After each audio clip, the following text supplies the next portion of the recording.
1985 Renault Encore LS. Welcome to my TED Talk. It's called Using Your Imagination in the Age of Pornography. This Renault, or Renault if you're American, is a front-engine, front-wheel drive car with a 1.7-liter engine that gets around 80 horsepower new. Torque is... whatever. Who cares? 3. Let's just go with 3. It's 3 torque. It has a 5-speed manual transmission, although the 4-speed manual transmission was the standard option, which is still more than the 3 speeds you got in the automatic because it's 1985 and where are you trying to go in such a hurry? Renault wanted this car to be viewed in the same league as its touring car rivals in America, which is doable because we were coming out of the personal luxury car era at the time. But Europe got a turbo option on the Encore that never made it stateside, which seems like an oversight. But you could argue that Renault was just trying to cut down on potential losses, considering its partnership with AMC wasn't exactly panning out. That's how these French cars were sold in America. There was a deal with American motor company AMC, and really having these Renaults was one of the best things going for AMC at the time. Again, the Gremlin. Renault held controlling interest in American Motor Company, and it viewed it as a route to an even bigger market. But AMC only held around 2% of the American market share at the time the partnership went through in 1979. So how big of a piece of the pie were Renault ever going to get? A car like this was only ever going to be a novelty over here. A car for film students who watch Renoir and smoke clove cigarettes in their ridiculous hats, without realizing that liking obscure things doesn't make you any more interesting than hating popular things. Now, the brochure tries to downplay the French identity by proudly declaring that the Encore is happily made in America by American auto workers for Americans. As if the assumption is if you just say America enough times in a sentence, yokels won't know it's French. But then this isn't a car from Middle America anyway, even though the brochure brags about the police auction price point. This is closer to something a wannabe yuppie would have gotten at the time. But you don't have the money and you don't want the baggage that goes along with it, like a cold, distant father or a marriage-ending cocaine addiction. Because it's 1985, and your son is going to grow up to hide all of his porn in a folder marked Linksys. I mean, look at the guys in the brochure. These dudes look like a husband on Wife Swap, who's disappointed about getting his wife back at the end. This is a car that tries to give off a vague sense of importance, despite not having much substance underneath, like an Instagrammer who only makes text posts. Were these gray imports?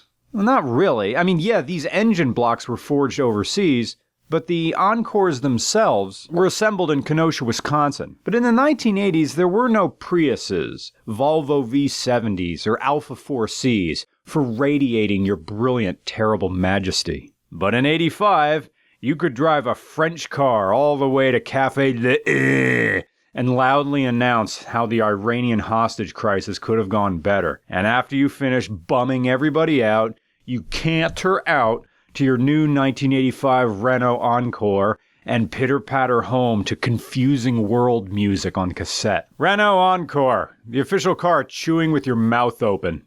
For something as European as Renault, it's relatively featureless. Hell, you don't even get cup holders. Although you do get these rocking bucket seats, which I'll talk about later in a bit.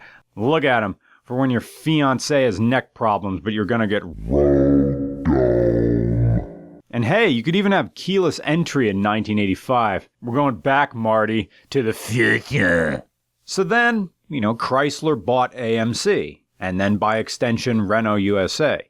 But Chrysler didn't want to service these French cars. Chrysler would if an individual car was still under a grandfathered-in warranty, but the day that warranty ran out on your Renault, Chrysler wouldn't want anything to do with you. Parts networks were cut off from Kenosha, Wisconsin after production ended in 1987. Supporting Encores, post-USA production would have been a logistical pain because the relays are General Motors, glass came from Carlite, door locks are Ford, while interior trim pieces came from the real French factories. On the other hand, one of the big positives about the Renault is that it gets 38 miles per gallon city and an estimated 52 on the highway, and the owner is averaging 40 miles per gallon average. And we're going to talk about this a little bit later. Of course, by the time the Encore came around, the gas crisis finally came to an end, and large domestic cars were back in demand.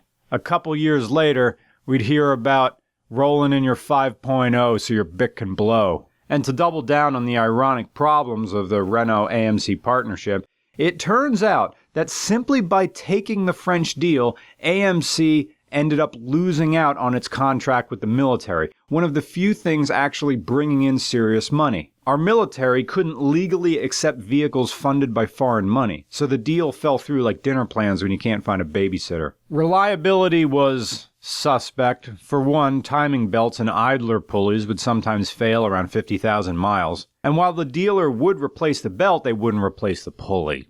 And this could be a killer on these cars because they were interference engines, so you either ponied up for the cash for a replacement out of your own pocket, or you found yourself a new car. But you wouldn't find a car quite like this, because it's a small car that drives like a Lincoln Mark V or a Chevy Caprice. It's weirdly floaty, and it leans over, and it feels like these tires are rolling off the rim.